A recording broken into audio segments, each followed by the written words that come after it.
بسم الله الرحمن الرحيم. أفمن شرح الله صدره للإسلام فهو على نور من ربه.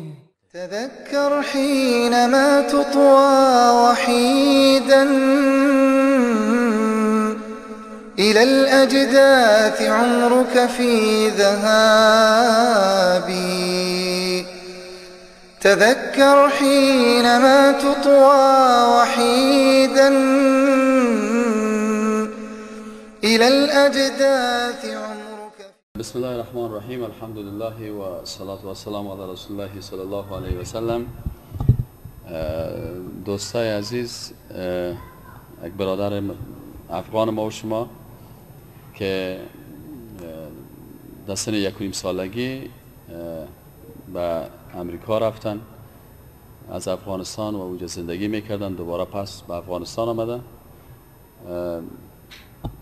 انسان بسیار با فکر و روشن معلوم میشه و الحمدلله از چیرشان معلوم میشه که کسایی که امریکا رفتن محو شدن و قوارایشان بیخی تغییر کردن، لکن الحمدلله با چیره اسلامی اینجا آمدن، امرای ما معرفی شدن و من خواستم که زیادتر امرایشان معرفی شویم، گپایشان رو بشنویم و این برای جوانای ما، خصوصا جوانایی که در این عصر زیادتر علاقه‌مند هستن که اروپا و امریکا برن، زندگی از جا برشان بسیار جالب معلوم بشه، ببینیم که اینا چی میگن.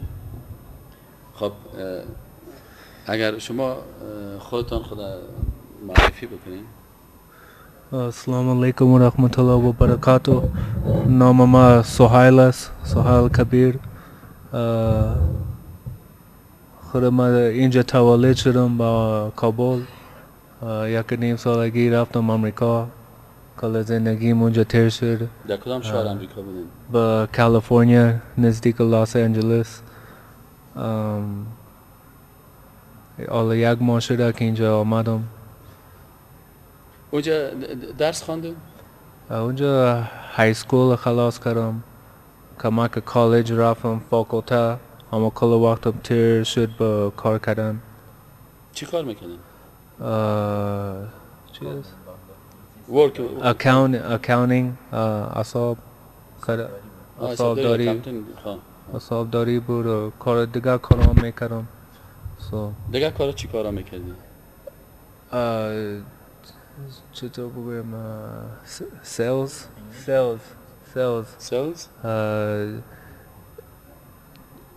انشورنس میفروختم، سر کامپیوتر ها کار میکردم، یگان چیزاش.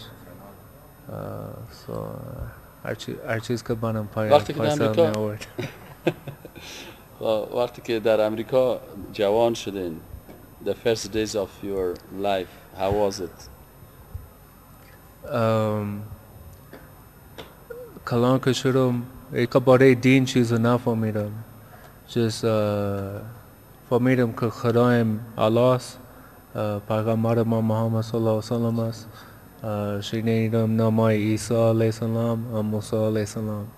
دیگه بارهشان دیگه چیز نفهمیدم. من جاهل بودم. کلان که شدم خط نفرای خراب بودم. بیرون کل زندگی جز بیرون رفتن خرابکاری بود. خواه باز این دیگه روزای جوانی چند سال مثلا تو در جاهلیت چند سال تیر شد؟ 23 24 سال. 24 سال. حال چند سال هستین؟ اول داری نه؟ 32 ساله. 32 ساله. باز بعد از 23 سالگی چطور مثلا پس به طرف اسلام رو آوردین؟ یعنی turn to Islam؟ بسیار رفیقایم که کتشان نزدیک بودن کشته شدن. در چی کشته شدن؟ نفرای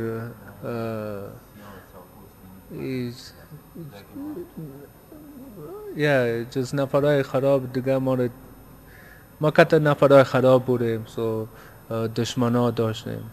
اونجا با سرکا اگر دشمنای تو رو ببینن خرابی میشه، ایده جنگ میشه، تفنگچه میکشن. No security in America؟ نه security، پلیس، این چیزا هستن، اما پلیس خوش است که ما یکی دیگر رو بکشیم، به فایده از خودشان است. واقع کشته شدن، کمک فکرایم like چرا این شعر باز یگان سوال داشتم چرا این چی معنا میده.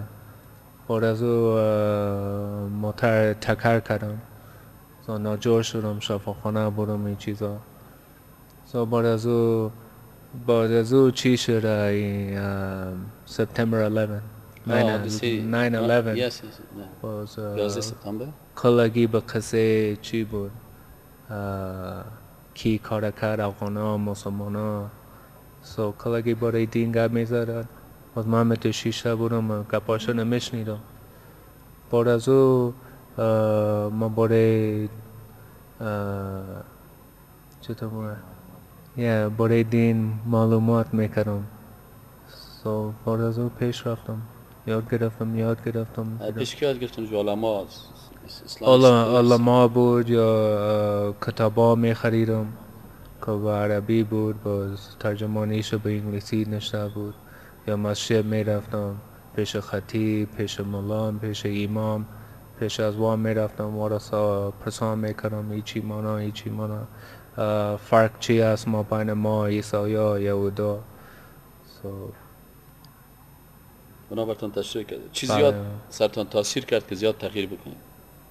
کدام آیت قرآن، کدام حدیث، کدام اول سوره اول که یاد گرفتم سوره اخلاص بود کل هو الله احد. او معنای او سوره به چشمای مواز کرد که خدا یکیست از اولاد نداشت چی پارتنرز نداشت شریک نداشت. شریک نداشت. بسیار برای من زیاد تاثیر کرد. بعد از او زیادتر خواندم معناش گرفتم و اسلام قبول کردم. حالا اینجا هستم. بعد از اینکه خودت به طرف اسلام روی آوردی نه مثلا فهمید اسلام و عقیده اسلامی رو فهمیدی باز خاموشش چی یا دعوت میکردی call در other people to Islam also or you leave نه او از خاطر که من یاد گرفتم که اگر با مملکت کفر زندگی میکنی باید دعوت بدی. اول که خودم یاد گرفتم بعد از او رفیقای من به وقت جاهلیه وانم دعوت میدادم که با انشالله برای افغانا بودن؟ نه مکسیکویی امریکایی سیاه‌پوست. باز اونا قبول کردن accepted؟ چند تایش الحمدلله اسلام قبول کردن. مسلم نبودن در اول؟ نه عیسوی بودن یا کاتولیک کریستین یا هیچ خدا را هیچ قبول نکردن پیش از او ایتیست. باز مسلمان شدن. چند نفر؟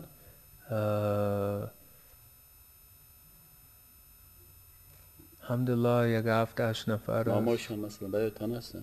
نمای کسایی که نمایش یارم است راف. یکی نامش راف بود. او از کجا بود؟ مکزیکو؟ فیلیپینز بود. یکیش میگل مکزیکویی بود. خودم هم چند نفر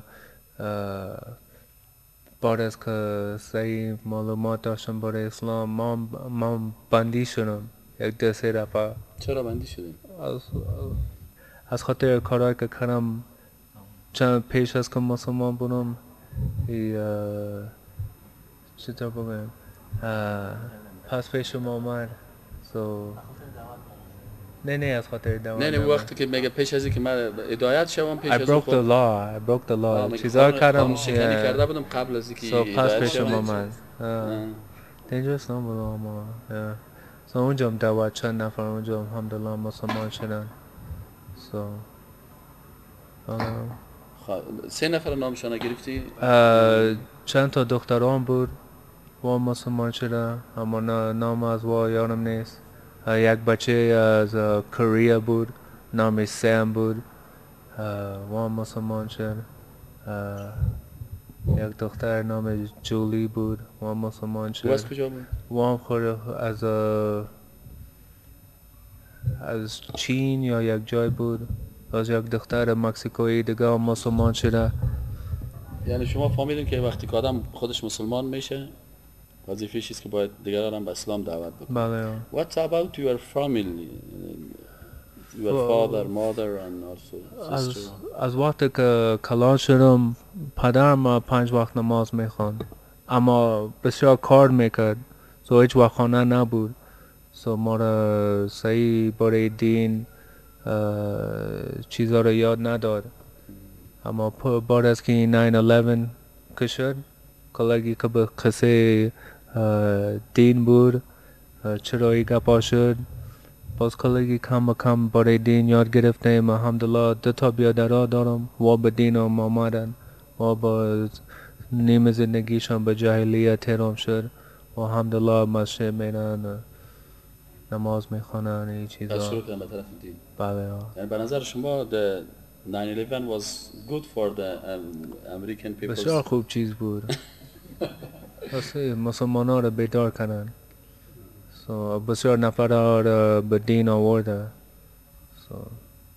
پیش از 9/11 بچه های جوان هیچ کس با قصه مسجد نبود هیچ کس مسجد نمی رفت تا نفر های older people تنها ریش سفیدا و مسجد ها می بود برای ما هیچ نبود جوان ها نمی رفتن هیچ کس با قصه پیش از 9/11 هیچ کس باره خدا گپ نمیزد هیچ کس باره هیچ چیز باره دین گپ نمیزد کل وقت ما با جاهلیت شد ساتری خراب کار کردن این چیزا خب وقتی که شما هدایت شدین باز ازدواج کرده بودین married did you marry or no یا ما مارسی کارو نشد اولاد چیز نداشتین no children خب باز اونا که اونم دعوت کردین خانمتانه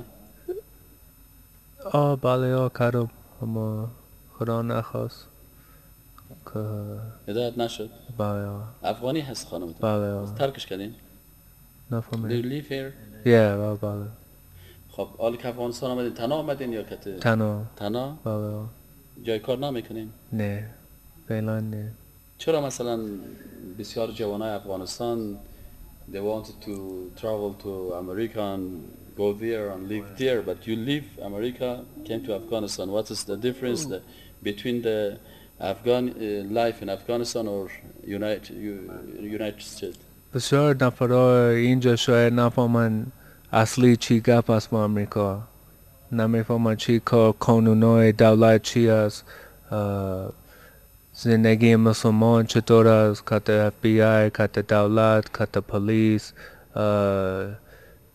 کار کردن اونجا مشکل است بسیار چیزای کل چیزای اونجا حرام است برای مسلمان تکس کمیتی برای دولت که پیشتر گفتم به او پیسه میره که برای عسکرهای امریکایی اینجا میاین مسلمانان رو میکشن اگر خانه میخری سود اگر موتر میخری سود بسیار چیزای اونجا حرام که به دین ما اجازه نیست دین ما میگه بسیار خراب چیز است اونجا کلگی شاید فکر کنه کلگی اونجا پیسه دار است کلگی اونجا خانه داره آرامی است اینجا کل ساختگی است چطور نیست 100% نیست especially امیال شاید 350 میلیون نفر زندگی میکنن با امریکا 150 میلیون از دولت کمک میگیرن یک نفرهای اونجا غریب هستن بسیار نفرها با سرکا خواه میکنن بسیار نانایشان نفرها رو ناجور کردن دوایشان 90% دوایشان هیچ تاثیر نداره هیچ فایده نداره برای نفرها یک نفر اونجا خودکشی میکنن چرا خودکشی میکنن فلان؟ because زندگیشان خوب نیست خراب است اصلی امریکا به خراب ترین جای است برای زندگی اما اگر چیزای دنیا رو خوش داریم موترها خانه ای چیزا ساتری زندگی جاهلیه اونجا ترکنی بهترین جای شاید باشه برای زندگی جاهلیه اما اگر میخوای فامیل داشته باشه کلان کنی یا با دین کلان کنی ای چیزا خراب جای است یک دفعه خود نفر دولت امریکا نفر کلان و میبینی که مسلمان های کل دنیا رو میکشن به زیر مسلمان هستن. گفتن اگه به زیر مسلمان هستی چرا وارد میمانی که اینجا زندگی کنن؟ چرا میمانی که با مملکتتان بیاین؟ که گفتن ما میفهمیم ما از دین خود میبراین. خودشان میفهمن. اما خود ما بیدار نیستیم. نمیفهمیم دشمن ما کیست.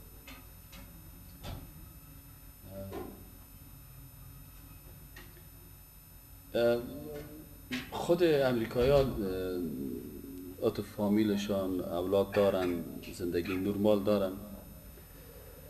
بسیارشان نه، اما بین خود فامیلشان خرابی است. بسیار اونجا هر 7 ثانیه است یا هر 17 ثانیه است که یک دختر ریپ میکنن. تجاوز جنسی. در 17 ثانیه یک دختر در امریکا؟ هر 7 ثانیه، هر 7 ثانیه؟ هر 7 ثانیه، 17 ثانیه. 7 seconds or 17 seconds یک دختر ریپ میکنن. از او ریپستا 98% هیچ بندی هم نمیشه. جز جریمه میکنن. یعنی که حقوق زن women's rights هیچ نیست. No in America? هیچ rights برای هیچ کس اونجا نیست. کل ساختگی با کاغذ نشته است. اما اصلی هیچ تو نیست. خود امریکایی‌ها در امریکا مثلا مردم امریکا مسلمان میشن؟ بله یا الحمدلله بسیار نفرها مسلمان شدند. بله یا واقع قلبشان پاک است. خدا الله سبحانه و تعالی وارد هدایت میده. واقع نیست بسیارشان مسلمان که شدن از فامیل خود جدا شدن که فامیل دیگه شان قبول نکنن. چی میخوای مثلا زندگی چه قسم زندگی بکنی؟ چی کار کنی؟ چی نیو لایف؟ نمیفهم تا باله. چیز میخوایم به دین بیایم. چیز ایمان خدا، عقیده خدا، علم خدا زیادتر کنم. پارازو هر چیز که خدا خواست.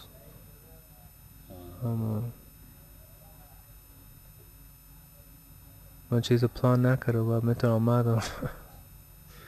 بخواستم باز اونجا دور شو. دیلا کدی فامیل تکلا گیره؟ بله پدرت یا مادرت چیز نمیگفتن که چرا پس میری؟ نه پدرم گفت برو. پدرم میفهمه. مادرم خاطر مادرم است یا جیگر خون است یا چیزا. از انشاءالله وی طرف هم میاین. انشاءالله.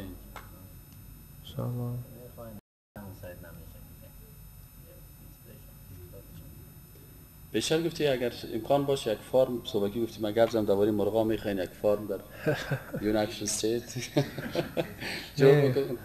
میگه از خاطر که گفتی بسیار مرغا که اینجا میاین حرام هستن این چیزا. من گفتم که مرغا حرام است. به نظر خودت که در امریکا زندگی کردی آیا تو در یک هتل امریکایی امریکن رستوران و هتل آیا تو از امی گوشتا میخوردی؟ نه چرا نمیخوردی؟ از خاطر هوا که حرام است تو هم از خاطر تو ناجور میکنن. نه حالا مثلا اونا ذبح نمیکنن؟ نه امریکا نه. چی میکنن؟ مرغ مثلا یک رفیق داشتم که به جای که قصابی میگیم سلاتر هاوس اونجا کار میکرد. اونجا که کار کرد گفتن گواه داشتن یگان توش چی کت تفنگچه از دور ما رو میزدن باز یگان توش به یک چیز یک ماشین یا یک چیز بود که کلیشان تیر میشد کلیشان ایتر میکرد. الله اکبر نمیگفت؟ نه هیچ چیز نه صحیح ما رو نمیکشن و بسیار ازشان صحیح پاک نمیکنن. این چیزها بسیار گوشتایشان برای نفرها که میخوردن مریضی میآورد. مسلمان امریکا چی میخوردن؟ گوشت نمیخوردن؟ واقع به دین هستن جایا دارن که گوشتایشان حلال است اما بسیار کم است. اما واقع به دین هستن با دکانهای اسلامی مسلمان ها از پیش واقع گوشت میخورن. اما 90% برای بیرون نخوردن مکدونالدز یا چی برگر کینگ یا رستورانت های دیگه کل گوشتایشان خراب است. just به گوش مواد میندازن که مزهش خوب بسازن، از او خاطر نفرها میخورن اما اصلی خوب نیست. یعنی مرغ چه قسم تو بعد معلوم نبود که مثلا مرغا را میکشن و چیز؟ مرغا را من نمیفهم چطور میکشن اما میفهم حلال نیست. گردنش میشکنانن. نه ماشین نه کت دست در میتونن گردنش میکشن. خب مردم عادی یا در شرکتی یا در کمپانی؟ نه کمپانیشان. در کمپانی ها کت برق چیز نمیکنن اینجا کتاباش نمیفهم. شاید بکنن اما من نرفتم من ندیدم. نرفتین ندیدین؟ منتها مسلمان های دیندار در خود امریکا از او طلای گوشه امریکایی نمیخورن؟ نه. و تو قصابی هایی که مثلا در لندن ما در بعضی از کشورهای اروپایی در جرمنی ترکا هستن قصابی ها دارن خاص اونجا همانطور است؟ من نمیفهم. پدر چه قسم گوشت میخورد؟ Your father حلال. از کجا میکرد؟ از دکانهای مسلمان ها. خب مسلمان اونجا بودن؟ مسلمان افغان؟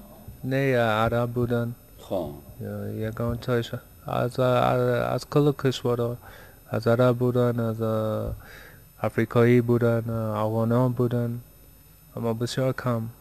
برای جوان ها مثلا حالا اینجا که پیش رو بسیار جوان های افغانستان ششتن چی نصیحت میکنی برشان؟ چه قسم زندگی اختیار بکنن جوان ها؟ How kind of life they will choice? A lot of them they want to go میخواین امریکا برن. میگم نرو. چی میگه؟ نرو. چرا؟ جز یک قسم خود نشان میتونه اما اصلی دیگر قسم هستن. اونجا هیچ به فایده مسلمان ها نیست. Especially امیاله که قانونای نو ساختن که آل اجازه دارن که مسلمان ها را یا هر نفر بیگناه را میتونه بندی کنن forever. برای همیشه اجازه دارن. این قانون نو ساختن؟ قانون نو است. وقت تیرام کردن. اگر میخوای تو رو بگیرن خلاص شدی. لکن اعلان کردن گفتن که باراک اوباما میخواد که زندانهای امریکا را خصوصا گوانتانامو را بسته بکنه دیگه نباشه. کلش دروغ است. نه میگه اما اصلی تو نیست. گوانتانامو تا بالا است. کل گپای چرا او را بسته میکنن؟ برای چی؟ هر روز مسلمانان را میکشه تو چرا بسته کنه؟ خود مردم امریکا حکومت امریکا را خوش دارن؟ نه بسیارشان ندارن. همیان ما بین خود نفرها که دولت جنگ است که اما جنگ است ما بینشان. قدرت در دست کی هست؟ یهودا. زیاد یهود قدرت دارن؟ شرکت ها از اون هستن؟ بله. 90% دولت امریکا زیر دست یهودا هستن. 90% دولت در زیر دست یهود است؟ بله. ارسال چی میگن؟ سناتورهای امریکا، نفرهای دولت امریکا ارسال اسرائیل میرن. سناتورها حتی خود اوباما بسیار حالا کاندیدای اوباما زیر دست یهوداست. ایپک جویش لابیست کلانترین قوی ترین یهودای لابیست اونجا هستن. کل چیز زیر دست یهوداست. هیچ چیز به زیر دست خود امریکایی نیستن. آیا ممکن است که جوانای مسلمان در سر قصر سفید وایت هاوس بیرق اسلام بالا بکنن؟ پرسان میگن اگر میتونن؟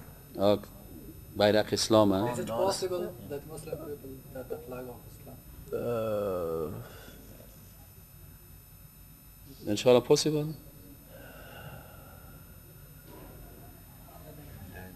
All a day. All a day. Inshallah یک 10 سال بعد از که امام مهدی بیاید تا اون وقت پیش از اون نمیشه. چی کنن که مثلا مسلمان ها جوان ها چی کنن که بتونن بیرق اسلام در سر خود قصر سفید بلند بکنن؟ to stand the Islamic flag on the White House. White House. What can we do? تنها یک راست. چی؟ جهاد فی سبیل الله. صحیح. تکبیر. الله اکبر. دیگر راه نیست. و دعوت برای نفرهایی که گمراه هستند، اما بدون از او نمیشه. راست کنم میگم یه مشکل است. خانواده های امریکایی زندگی نرمال دارن. American families they have نه، ما بین خودشان بسیار خرابی است. اصلا بسیارشان چی هستن، نشستن زندگیشان، میرن کار 24 ساعت کار میکنن، خانه میان دیگه چیز نمیفهمن، میرن شراب میخورن، میرن درگز میکنن، این چیزا که زندگی خودم خوش نیستن. پیسه خوشی نمیاره، خانه کلان خوشی، اصلی خوشی نمیاره. سو اگه این چیزا داری دیگه چیز نداری چی میکنی؟ کنام طرف میری؟ برای خدا چیز نمیفهمی، برای اسلام حقیقت ای چیز نمیفهمی. میرن بیرون، میرن چطور بگیم، cheat on their wives, cheat on their husbands. که میرن شوی دارن، خانم دارن، اما میرن بیرون که نفرهای دیگه. میرن نایت کلابز، میرن کلیج زنا میکنن، کلی چیزای خراب میکنن. طلاق و این گپا در اونجا طلاق اونجا بسیار زیاد است. شاید 75-80% نفرهای امریکا طلاق میکنن. زنا یا مردان؟ هر دوش. بسیار دخترای 12 ساله شکمدار شدن از زنا این چیزا. بسیار خراب است. یعنی چیز مزدار نیست دل ما از امریکا بگی سیاه کردی. انشاءالله.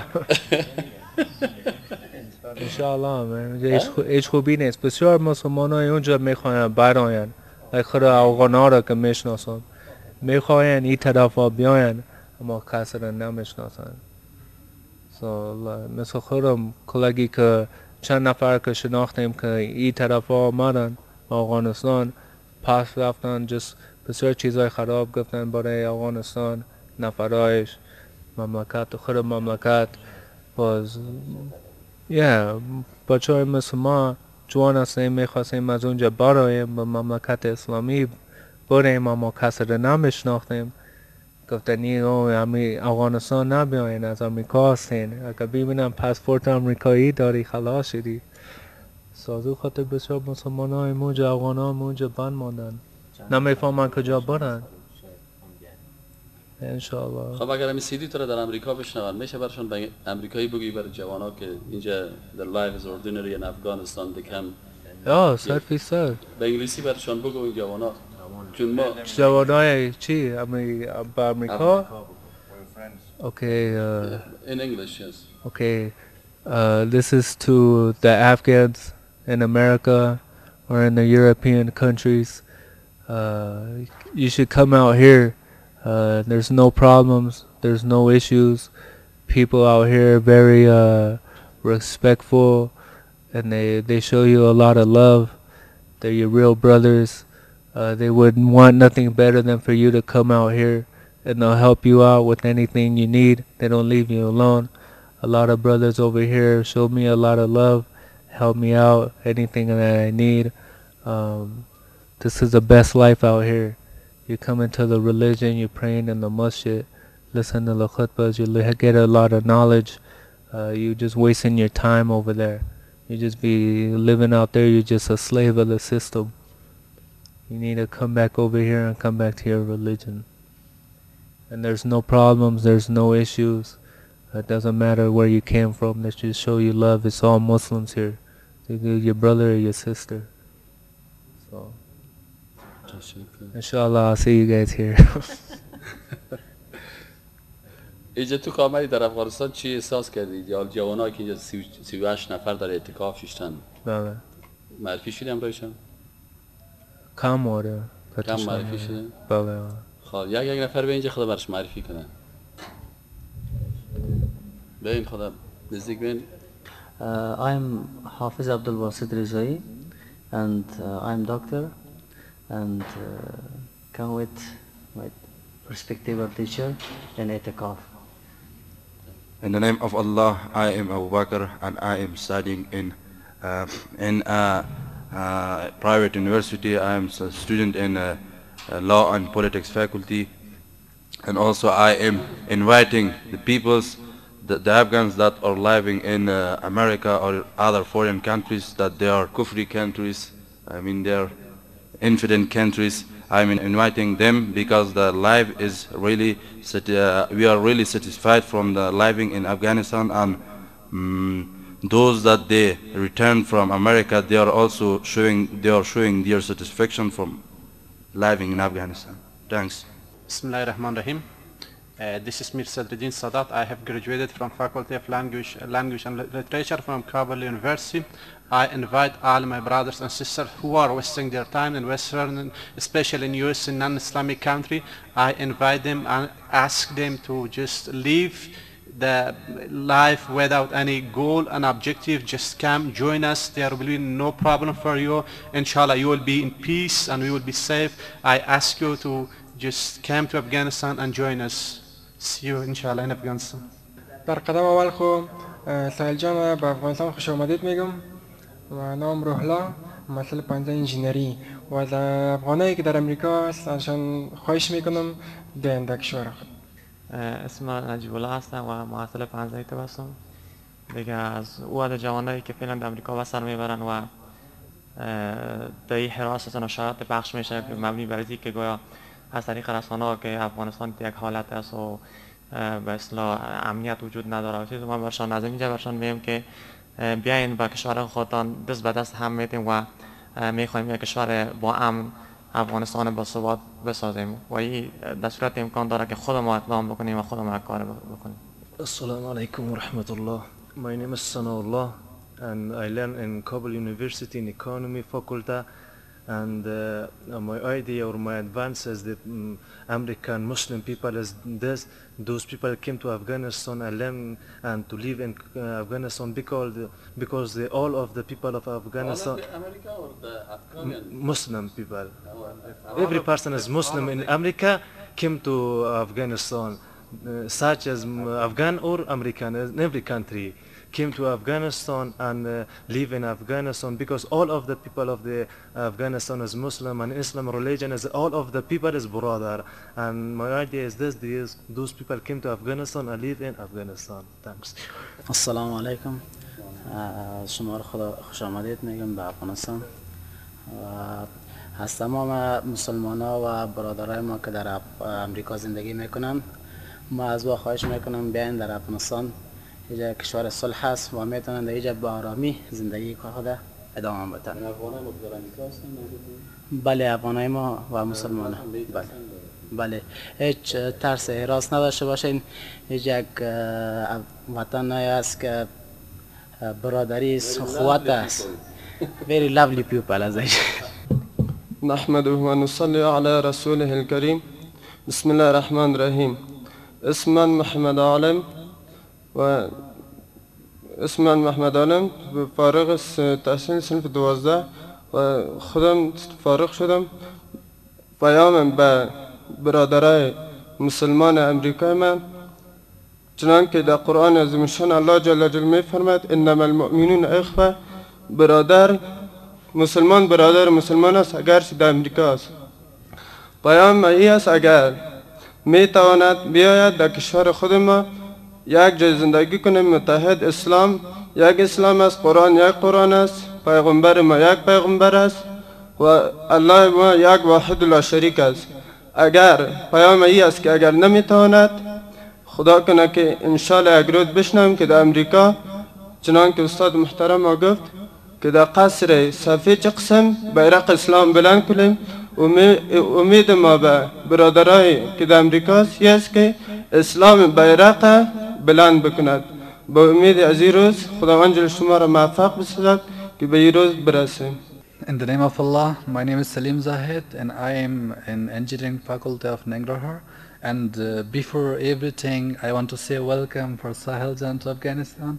And I am very happy, and I am feeling very, very happy today that we have Sohail Jan with us. And in this kind, I want to suggest, I want to offer for all of those people that they are Muslim, they're Afghan, American, Los Angeles, California, everyone, they can come to Afghanistan. There is no problem about security or economy. You're all of my brother. If you be she or he, you're my sister, you're my brother, all of you come to Afghanistan and we will help you, we will cooperate you, and every Afghan Muslim, they are with you, and no problem is here about security or economy. Just come in Afghanistan, just join us, we will cooperate you, and we will defend from all rights of you in Afghanistan at the end of our lives. Thanks again. السلام علیکم و رحمت الله و برکاته. اول آمدن از شما رو به شهر مقدس افغانستان تبریک میگم که در شهر مقدس اسلامی آمدی، خوش آمد برات میگم. دوم به تمام جوانای شهر امریکا و جهان کفر پیغام ماهی است که بیان در هر کشوری که افغان ما هستند و یا خارجایی که به دین اسلام نیستن، به دینهای دیگه هستند، و از خدا میخواهیم که تمام شهرهای کفر به اسلام و مسلمانی تشویق شوند و مسلمان شوند و در آغوش گرم مسلمان ها و بیان ما در بغل خو مثل مادر که بچهش در بغل خو میگرد با محبت. هر کشوری که اگر در افغانستان دین اسلام قبول میکنه ما در آغوش گرم خو انشاءالله گرفته نیست و خواهند گرفت. السلام علیکم و رحمت الله و برکاته. In the name of Allah, my name is Nasir Ahmad, student of Kandahar University Engineering Faculty. First of all, I most welcome to Sohail Khan that came to Afghanistan, and especially most welcome that he returned back to Islam, and he is very lucky. Therefore, I want to invite all Muslims, whether they are Afghanis, Americans, or anywhere or from anywhere.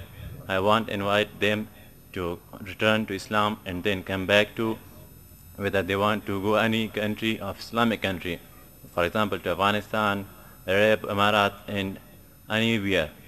So if they want to come to Afghanistan, so we must welcome them, and they are most welcome. Here is peace and no problem, no issues. They are most welcome, and we will live with them as like with our brothers. So most welcome. بسم الله الرحمن الرحیم. شما میبینید که ما در مسجد یک جای به همراه ساحل جان شیشتیم و اصلا اسلام وقتی که ما میگیم که بسم الله الرحمن الرحیم الحمدلله رب العالمین، وقتی میگیم که praise be to Allah the Lord of universe، وقتی که میگیم که حمد و ثنا و صفت است به الله که ای رب العالمین است، مسلمان هر جایی که باشه برادر ماست. انما المؤمنون اخوتون. The Muslims are brothers. مسلمان ها برادر هستن. مثل که ساحل جان کتما آمد و لنگی دارم. It is very لنگی پیغمبر است. ما خوش هستیم. This is our religion, this is our culture. We have barrow, we have turban, but we have also good personality. We love all the people, especially the Muslims. And if our brother, they are living in United States, I call them to, if they will be there, they have to call the people to Islam, because this is the good reason.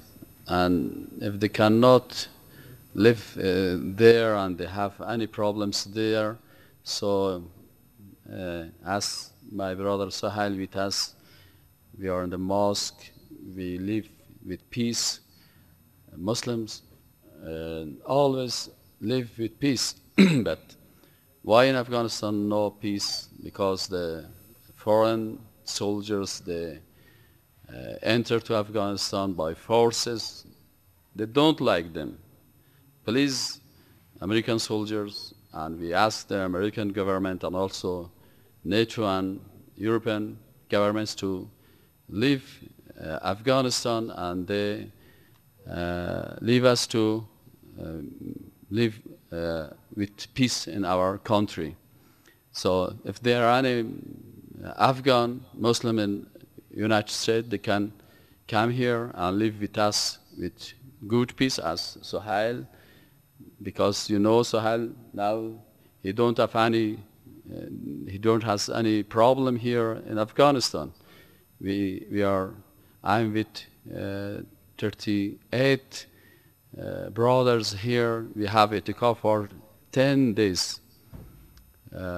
There we are fasting, we pray, we are studying, we are also we are reading Quran, and Quran commands us to live with peace with our brothers.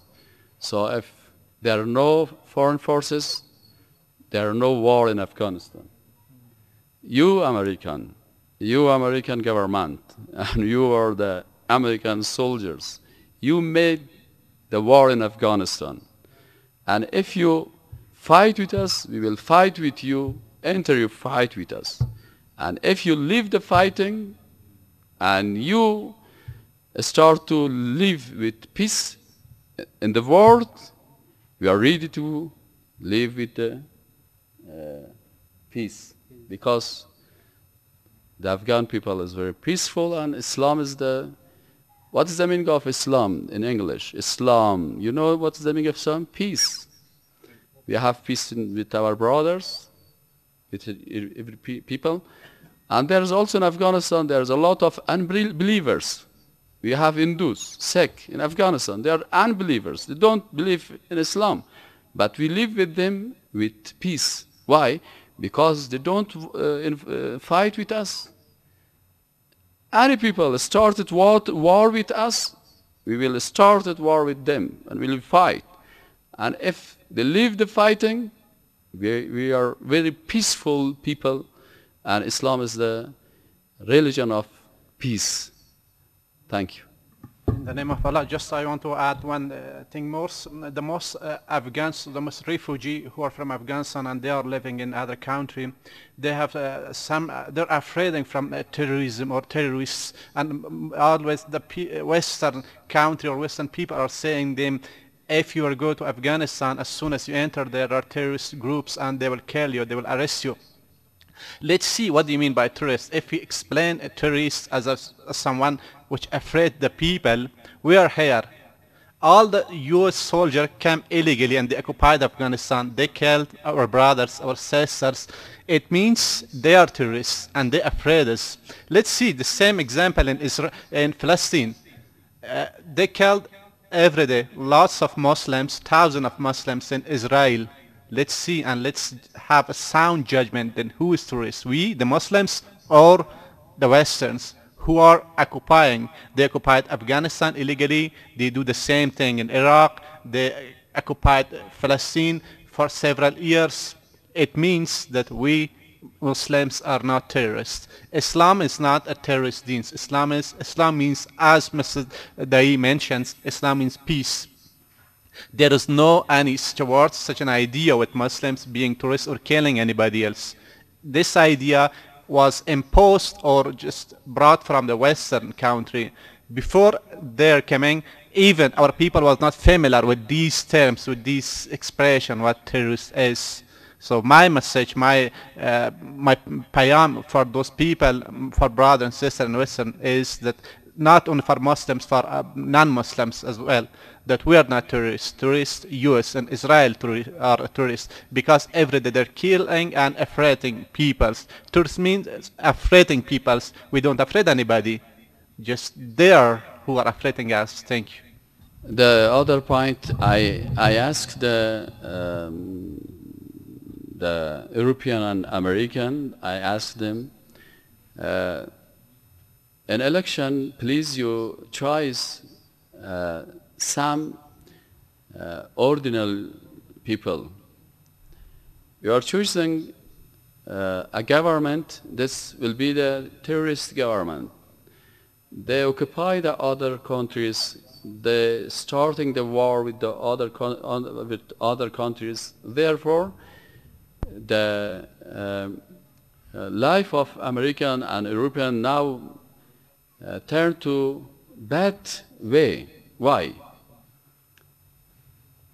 Is there any Afghanian, or if I'm talking as an Afghanian.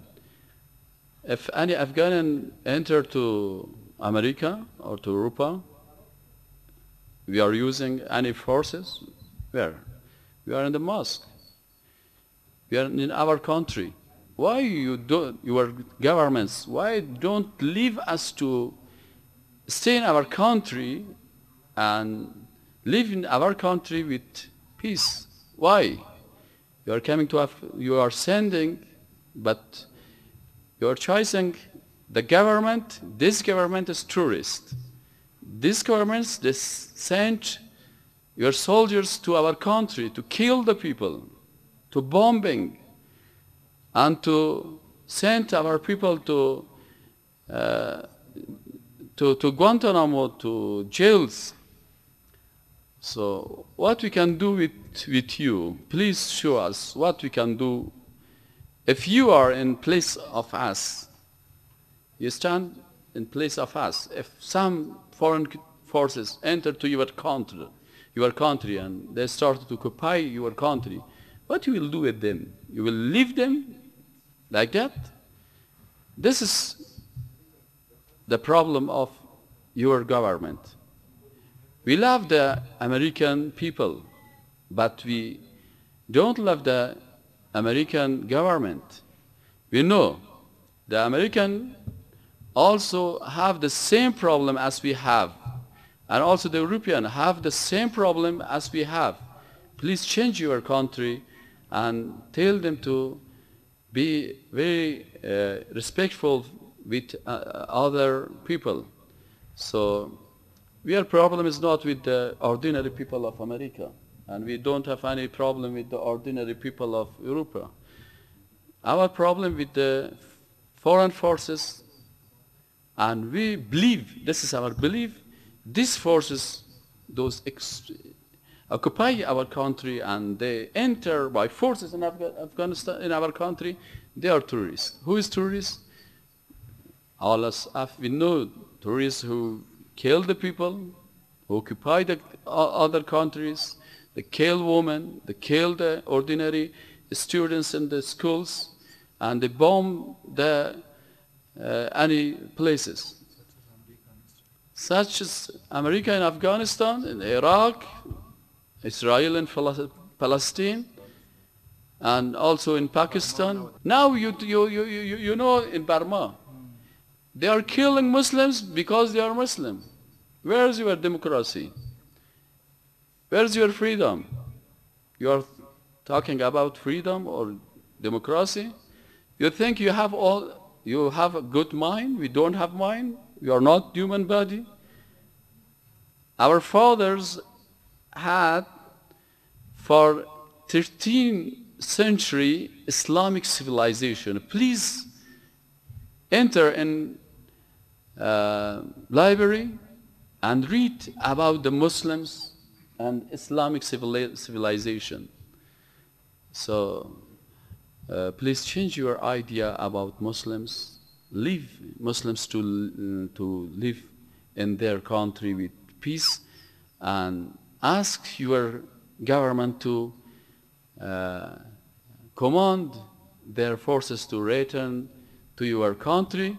But if they don't do this, our people is ready to fight with them, and we will kharij meikarim inshallah, expel them by forces.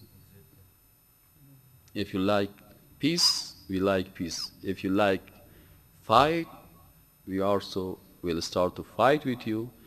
You choose what do you want.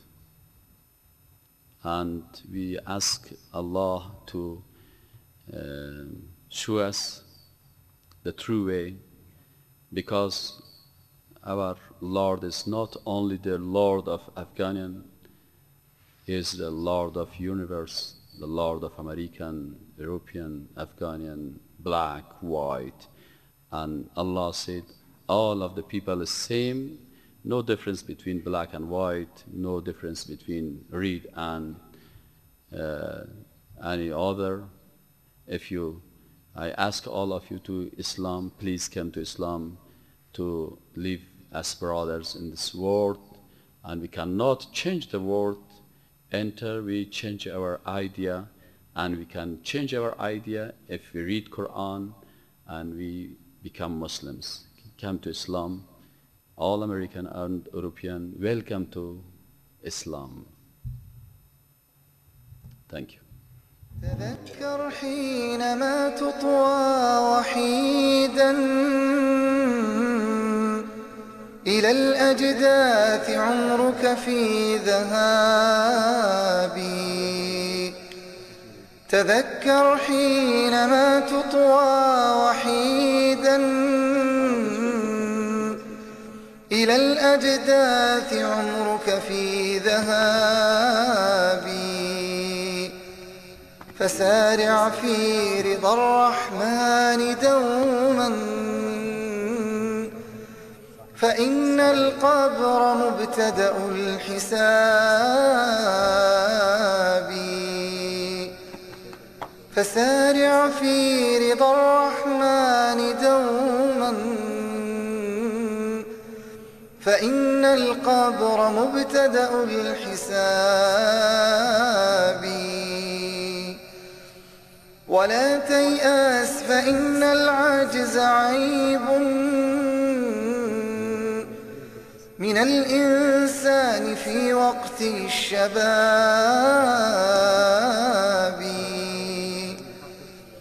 ولا تيأس فإن العجز عيب من الإنسان في وقت الشباب. فأول ليلة في القبر خاطب بكى من أسره كل الصحاب. فأول ليلة في القبر خاطب بكى من أسره كل الصحاب. وبادر إن بقي في العمر وقت، فإن الموت يطرق كل باب. وبادر إن بقي. دعا بكم الحمد لله رب العالمين والعاقبة للمتقين. الصلاة والسلام على خير خلقه محمد وعلى آله وأصحابه أجمعين. الهی پروردگارا هدایت به دست توست. پروردگارا تو کل اول خود ما را هدایت بکنی و باز ما را وسیله هدایت بر دیگران بگردانی. الهی پروردگارا طاعت عبادت ما را قبول بکنی. این ملک توست، این جهان توست. این زندگی امتحان است. الهی پروردگارا ما را در این امتحان ناکام نگردانی. الهی هر کسی که نمیفهمه، از اسلام خبر نداره، دشمنی میکنه، بدبختی میکنه، ما برشان دعا میکنیم که الله جل جلاله اونا را هدایت بکنه. دعا میکنیم پروردگارا این ما در اعتکاف هستیم، روزه بدان ماست، الهی جورج بوش هدایت بکنیم، الهی تونی بلیر را هدایت بکنی، الهی گولد براون را هدایت بکنی، الهی اوباما که میگه پدرای ما مسلمان بود خودش هدایت بکنه که مسلمان شد. الهی ما که حتی کتجویش اسرائیل مشکل نداریم، خداوند هدایتشان بکنه مسلمان شوند. الهی اونا را توفیق بدن که دست از دشمنی، از قتل، از تروریسم، از بدبختی وردارن و کلشان با صلح و با سلام و با پیش زندگی بکنن.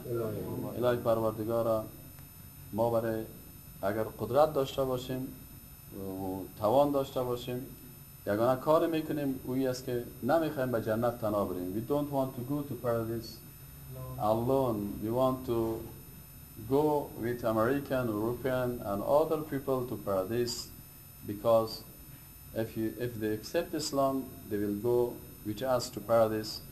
And we ask Allah to دعا میکنیم خداوند کل بشریت هدایت بکنه و ما را وسیله هدایت بگردانه. الهی پروردگار برای مسلمانای امریکا و توفیق بده که بیرق اسلام در سر قصر سفید بلند بکنه.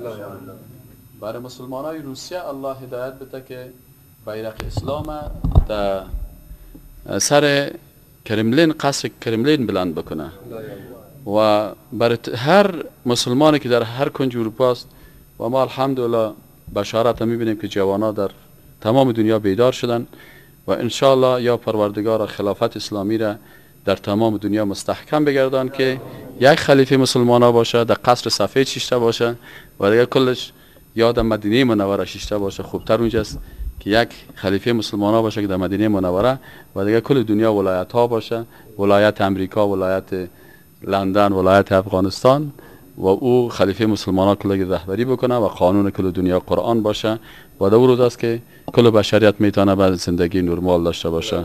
الهی پروردگارا آخرین کلمه که از زبان ما خارج میشه کلمه لا اله الا الله محمد رسول الله صلی الله علیه و سلم. تشکر از کل. تذكر حينما تطوى وحيدا إلى الأجداث عمرك في ذهابي. تذكر حينما تطوى وحيدا إلى الأجداث عمرك في ذهابي. فسارع في رضا الرحمن دوما فإن القبر مبتدأ الحساب. فسارع في رضا الرحمن دوما فإن القبر مبتدأ الحساب. ولا تيأس فإن العجز عيب من الإنسان في وقت الشباب.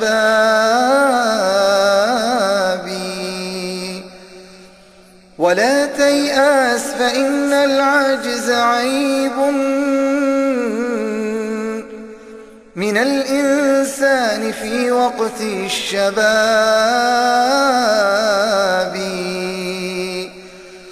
فأول ليلة في القبر خاطب